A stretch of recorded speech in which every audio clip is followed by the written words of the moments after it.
This is chassis 850008.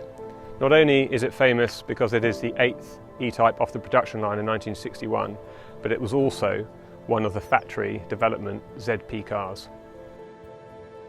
In 1961, Jaguar's experimental department decided to produce 7 cars to compete against the likes of Aston Martin DB4 GTs and Ferrari 250 short wheelbases.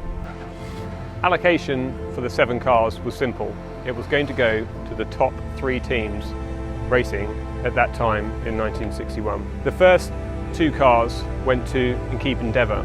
One of those 2 cars was ECD 400, which is possibly the most valuable and famous E-Type of them all, that won the first race for E-Type back in 1961.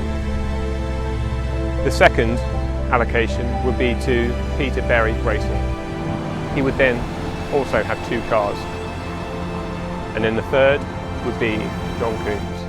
And obviously one of those 2 cars was the world famous By-1, driven by Roy Salvadori. And then there was 1 car that was to be supplied to one privateer, and that was this car, chassis 85008. And that would be supplied to Sir Gawain Bailey, a good friend of William Lyons at the time, and also a very good racer in Mark I and Mark II Jaguars, competing in the Tour de France.